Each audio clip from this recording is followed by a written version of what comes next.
Rahul Gandhi Twitter पर रोजाना किसी न किसी मुद्दे पर मोदी सरकार पर हमला बोल देते हैं। अब राहुल गांधी ने पेट्रोल डीजल के बढ़ते दामों को लेकर एक ट्वीट किया। राहुल ने सवाल पूछा कि पेट्रोल डीजल के दाम कब कम होंगे, क्या जब अगले चुनाव होंगे तब? वैसे राहुल गांधी को यह सवाल मनमोहन सिंह से पूछना चाहिए था। इसका कारण हम आपको आगे बताएंगे, पर सवाल पूछा गया है तो इसका जवाब जानना भी बेहद जरूरी है। बहरहाल इसमें कोई दो राय नहीं कि पेट्रोल और डीजल के दाम रोजाना बढ़ रहे हैं। देश के कई हिस्सों में पेट्रोल 100 रुपए प्रति लीटर के पार पहुंच गया है। ऐसे में सवाल पूछा जाना तो लाजमी है, पर विडंबना देखिए कि जिसने ये सवाल पूछा है उसका जवाब उन्हीं ने छुपा रखा है। कितने तेजस्वी लोग हैं हमारे पास, कितने शानदार विचार रखते हैं जी। जिस पेट्रोल डीजल के दामों को लेकर कांग्रेस देश भर में प्रदर्शन कर रही है, असल में उस समस्या की सबसे बड़ी वजह कांग्रेस खुद ही है।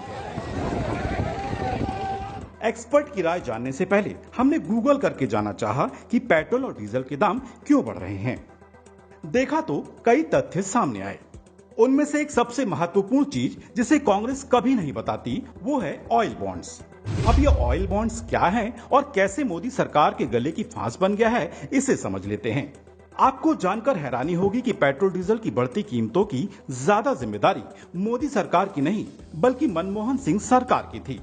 दरअसल पूर्व में कच्चे तेल के महंगा होने पर उसका पूरा बोझ आम जनता पर नहीं डाला जाता था, बल्कि सब्सिडी की व्यवस्था होती थी और इस सब्सिडी की राशि के बदले तेल कंपनियों को ऑयल बॉन्ड्स जारी किए जाते थे। इन बॉन्ड्स का मैच्योरिटी पीरियड 10 से 20 वर्ष का होता था। सरल भाषा में बताएं तो उस समय की यूपीए सरकार ने तेल कंपनियों को कहा कि हम आपको सब्सिडी नहीं दे सकते, लेकिन फिर भी आप तेल की कीमतें मत बढ़ाओ। इसकी भरपाई के लिए हम आपको बॉन्ड जारी कर रहे हैं जो हम धीरे धीरे चुका देंगे। ऐसा करने से जनता भी खुश हो गई और तेल कंपनियों को भी लगा कि पेट्रोल और डीजल की कीमतें ना बढ़ा के फौरी तौर पर भले ही नुकसान हो जाए, पर 10 से 20 सालों बाद तो पैसा ब्याज सहित वापस आ ही जाएगा।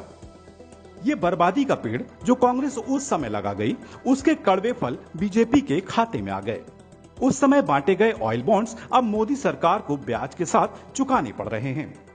चलिए अब आपको बताते हैं कि मोदी सरकार पर इन बॉन्ड्स का कितना बोझ है और उसे वो किस तरह से चुकाएगी।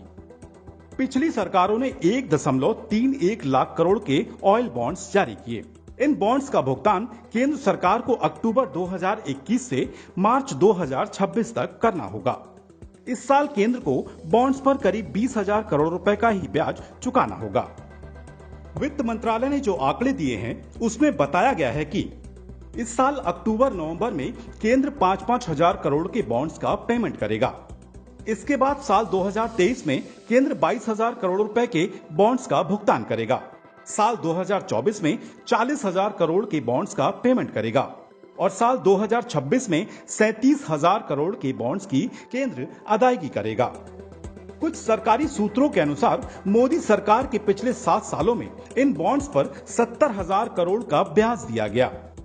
अगर हम पीछे थोड़ा सा जाकर के देखते हैं तो जुलाई 2010 में डॉक्टर मनमोहन सिंह सरकार ने पेट्रोल और डीजल दोनों को डीकंट्रोल कर दिया था। हालांकि पेट्रोल उसी समय उसका जो लागू हो गया, पेट्रोल डीकंट्रोल कर दिया गया, लेकिन जो उसका क्रियान्वयन है वो डीजल का वो 2014 में जाके हुआ है, जब एनडीए सरकार सत्ता में आई।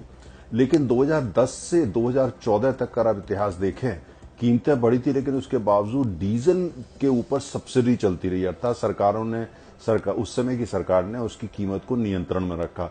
और कैसे रखा, उसके लिए सरकार जो है वो जो तेल की कंपनियां हैं उनको ऑयल बॉन्ड इशू कर दिया करती थी। अर्थात ये है कि उनको ये कहा जाता था जो भी आपका घाटा हो रहा है वो सरकार पूरा कर रही है। लेकिन कैसे सरकार पूरा करती थी, कोई पेमेंट नहीं करती थी, कोई पैसा नहीं देती थी, ऑयल बॉन्ड दे दिए और कंपनियां जाकर के वो बैंकों में भुनाया करती थी। लेकिन उसका नतीजा ऑयल बॉन्ड का मत ये था, उसका जो भुगतान है वो आने वाली सरकारें करेंगी। अर्थात 5 साल बाद, 6 साल बाद, 8 साल बाद जो भी सरकार सत्ता में आएगी वो करेगी। तो वो सारा 2010 से 2014 तक उस समय जो कि सब्सिडी दी गई या जो कंट्रोल प्राइस थी डॉक्टर मनमोहन सिंह या कांग्रेस सरकार की, उस तमाम चीजों का जो भुगतान जो अरबों खरबों रुपया है वो आज तक जो है ये अब जो उसके बाद सरकार आई एनडीए की, एनडीए 1, एनडीए 2, वो सरकार आस्था उसका कर रही है। आपको बता दें कि साल 1996-97 के बाद केंद्र सरकारों ने तेल कंपनियों के घाटे की भरपाई के लिए ऑयल बॉन्ड्स जारी करने का फार्मूला निकाला था। ऑयल बॉन्ड्स जारी कर तत्कालीन यूपीए सरकार ने फौरी तौर पर तो ग्राहकों के लिए दाम स्थिर कर रखा था, लेकिन अब उसका भुगतान आम ग्राहकों की जेब से ही होना है। Presenting B News app, available on Google Play and App Store. Download it now.